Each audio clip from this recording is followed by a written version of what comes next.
All right, today I'm gonna go install this McFarlane Shimmy Dampener. I have pretty high hopes that this will alleviate the rest of the issues I'm having with my nose wheel steering or my nose wheel shimmy.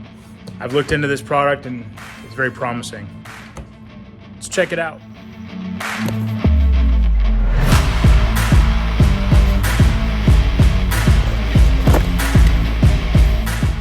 I've never been disappointed by McFarlane. I have a lot of their parts on my airplane and they really do a great job. So let's see what's in the box. Okay, looks like instructions for continued airworthiness, or ICAs. Looks like there's some sort of tool, floating piston tool. Packaging looks quite impressive. And at a glance, this dampener looks pretty good. Let's open it up and take a look. So this thing came pre-filled with hydraulic fluid, so that's why they got it sealed in a plastic bag. So this is a direct replacement for the existing Cessna Shimmy Dampener that's on there. They did a nice job with the safety wire, nice anodized casing. As always, the quality just looks second to none. Any chance to put something McFarlane on my airplane is never a hard choice. This thing is PMA'd. There's the PMA part number. Looks like this is laser etched into the casing, so it's not gonna wear off. As expected, really nice product from McFarlane Aviation. I would say that servicing a shimmy dampener is easily qualified under preventive maintenance, which a private pilot could do or an aircraft owner could do. You don't necessarily need an A&P to service one of these things. And I would say the same for replacing this, because it's a very simple operation, far less complex than changing brakes or tires. So we can look into that further if there's any question. But nonetheless, I'm an A&P, so that's not a problem legality-wise. But if somebody was wondering, the only thing to really install this thing, aside from removing the cowl, which is a basic operation any aircraft owner should know how to do, 2 bolts and 1 clevis pin. Let's go start working on it.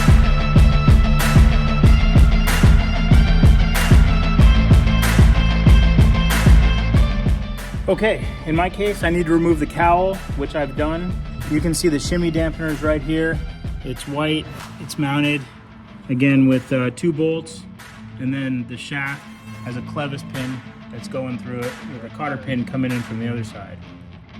Here's a better angle of it. So there are the 2 mounting bolts, which go to the steering collar, which is this H-looking assembly, and then the shaft has that clevis pin that drops through the casting, and then the cotter pin comes in from the other side. Of course, it's always a good idea to reference your applicable service manual and illustrated parts catalog.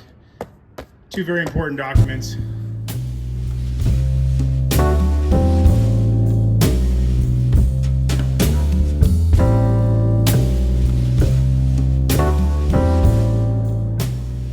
And of course, if the manufacturer supplies their own documentation, you want to make sure that you reference their instructions. And in this case, McFarlane has provided ICAs and a pretty good detailed article on how to stop nose gear shimmy, to include balancing your wheels and everything else you need to know on this subject. Everything in this shimmy dampener is serviceable and rebuildable. They provide the parts list and also the aircraft eligibility. In my case, it's a 182M. Where they give you a method for measuring the fluid level, and that's what this tool is. They provide a calibrated tool, and that's how you can know if you need to service it or not. All good stuff. One of the first things I want to do is get that cotter pin out of the way.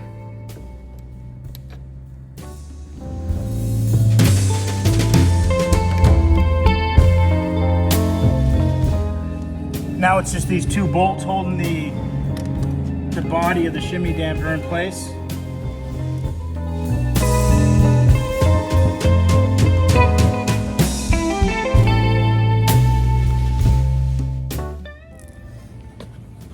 And last but not least, the clevis pin. Okay, side by side, the units look very similar. One thing I noticed right away, I could see the hole on the Cessna one is a little bit egg-shaped, kind of elongated. The one on the McFarlane is still perfectly round, so that's a little bit of play that I couldn't eliminate. This one looks like it'll be nice and tight. And here's that clevis pin. Here's an old one that I replaced a while back.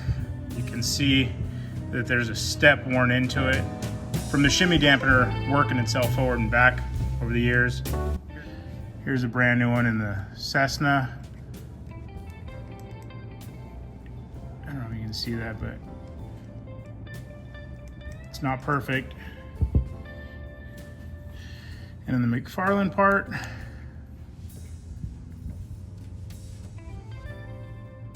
yeah, that's good. Okay, other than that, some other design differences. There's a service plug on the front of the McFarlane, service plug on the Cessna's on the back. The Cessna part doesn't really give you any good provisions for safety wiring. The McFarlane does a really good job of that. This is nice hard anodized case. This is just cast aluminum, so I don't know if this will wear better over time. I'm guessing it will. This is recently serviced. If I try to actuate it, it's really stiff. It'll move, but it's not very compliant. The McFarlane,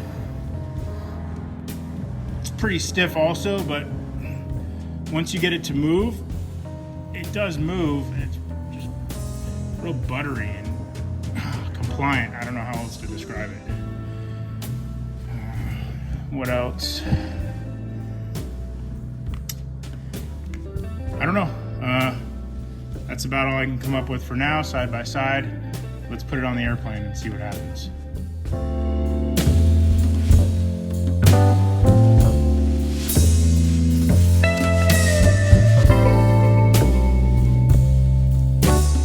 All right, now that it's mounted up and I've got the rod installed, one of the trickiest parts is this clevis pin back there, because the clevis pin only has one hole and it's got to be lined up facing forward and back so that you can get the that cotter pin in. So one trick I came up with, I'll try to show you.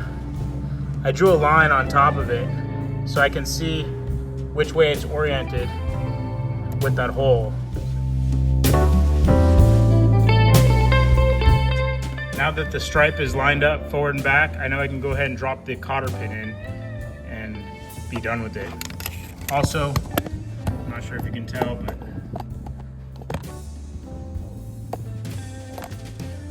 it's pretty hard. But anyways, I put a washer underneath that just to make sure that there was no up and down play as well.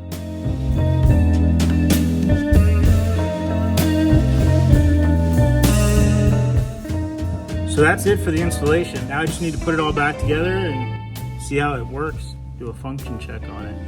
I'm gonna double check the instructions, just make sure there's nothing I'm missing. Then I can button this up and do a logbook entry and go fly it.